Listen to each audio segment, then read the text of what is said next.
this is so possible for me, even though I have like less than 200 subscribers. One thing led to another, and here I am, pet sitting in a trailer, and this is Spencer right here. So if you're thinking of changing careers, or you want to do something on the side, then make sure you watch this video, because I'm going to share how I pivoted 5 times in the last 10 years of my life, and also my top 5 tips for how you can also do what you love. And right now, this is what I love. So when I was 18, I worked at Tommy Hilfiger selling clothing. It was like a typical retail job, and this is while I was in university studying business. So in business school, I studied finance and international business. My first internship was at a clean tech startup in China, and the reason why I was in China was because I went on exchange there in Beijing, so I wanted to stay longer, so I found an internship there. So that one was like a business development marketing kind of internship, and I had one more internship in university, and that was at Global Affairs Canada as a trade commissioner assistant.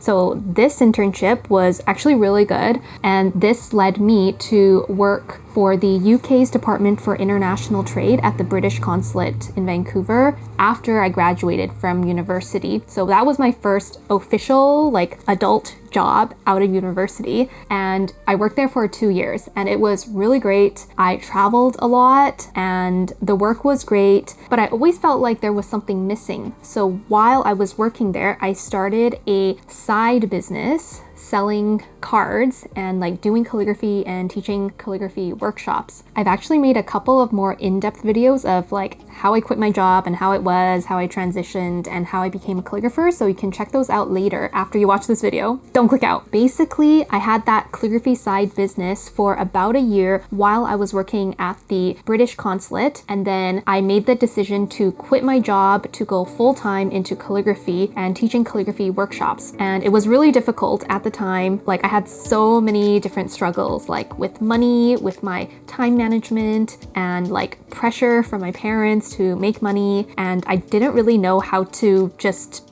have a business, and I put a lot of pressure on myself too to like do well. Long story short, this led to me wanting to make my business more online, because my dream has always been to be a digital nomad with like flexibility with my location. So the calligraphy business was going pretty good, I would say, and then I thought, okay, how can I turn this calligraphy business into something that's more online? And what made the most sense at that time was to start a coaching business helping calligraphers start businesses, because that's exactly what I did. So this was about 8 months into me quitting my job. So I started the coaching business. I worked with some one-on-one clients. I started a group coaching program called Calligraphy Business Accelerator. And then I also sold a course on how to become a calligraphy workshop instructor. And then at the same time, I was still doing calligraphy workshops. Oh, and this is when COVID happened. Like right when I launched my coaching, COVID happened, and it was so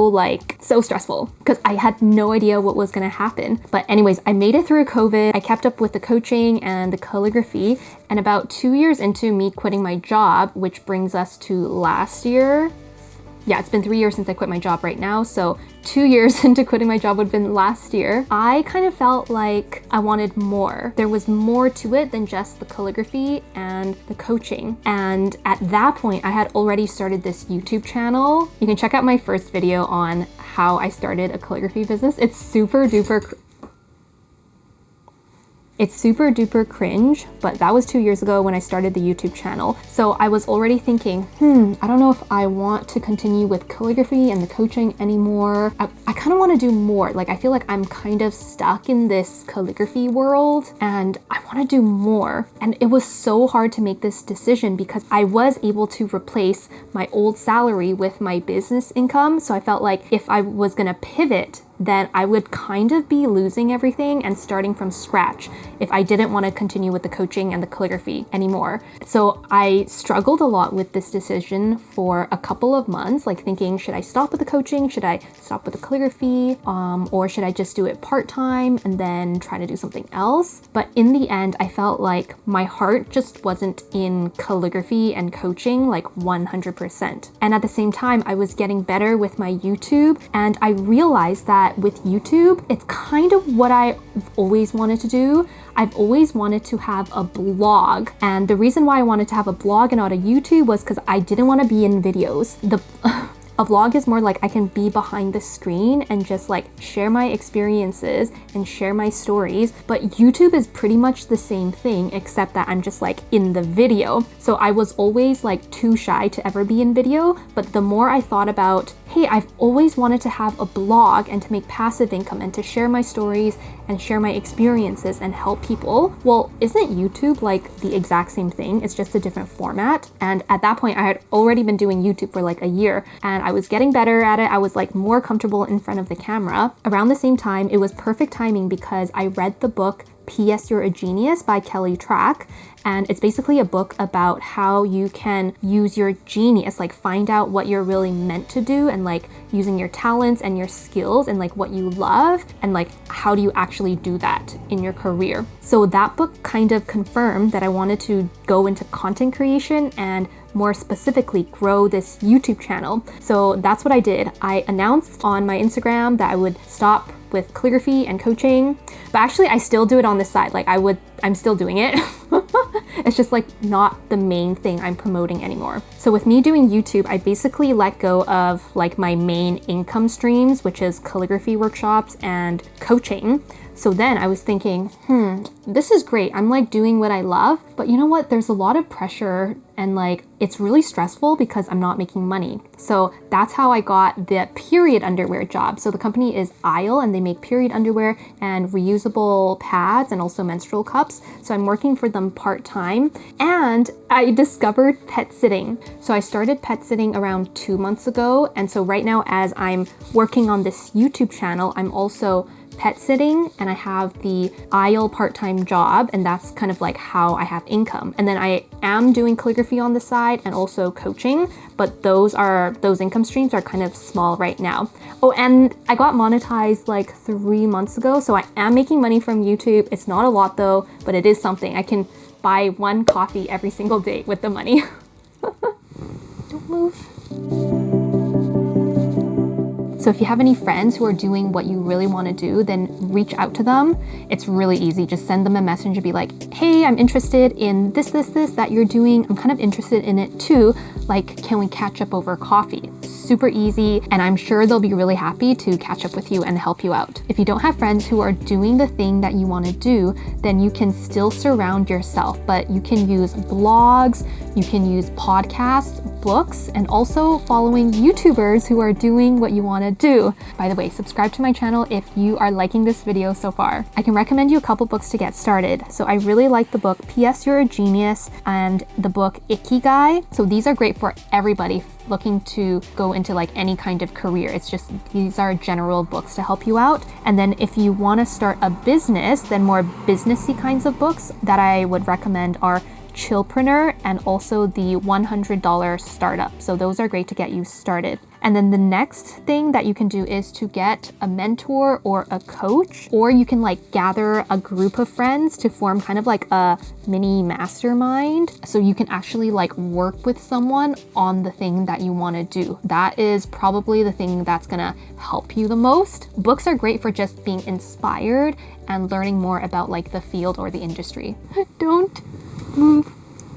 Stay here. Stay here. Okay, stay here. Oh, it's so cute. So my next tip is to stop caring about what people think of you and actually do it. So I have a really hard time doing it. Like even now when I'm making YouTube videos, I'm thinking, oh my gosh, are people gonna think I'm unprofessional because I'm just like on this bed, I'm petting a cat and it doesn't look professional, like I'm not sitting in front of my table. But you know what, everything is just all in your head. And I think my entire life, I've cared about what people think of me. So it's really hard, especially when I'm starting a business and doing my own thing and doing something creative. It's so hard to not think about what people think of me. But I've really had to learn to not do it. Like, I think I still care about what people think, but I'm not bothered by it a lot. I don't overthink it as much now. My next tip for you is to do one thing each day that gets you closer to where you want to be. So a lot of you are probably in full-time jobs, so you might not have like 5 hours every day to do the thing that you want to do. So what really helps me when I was in my job and I was working on my calligraphy business on the side is just doing a little bit every single day, even if it's 5 minutes. Because sometimes I would have work, then I would like have dinner with friends, and then I get home and it's like 8 or 9 p.m. and it's like almost time to get ready for bed. So maybe I'll only have like 10 minutes or half an hour or even 5 minutes to do something.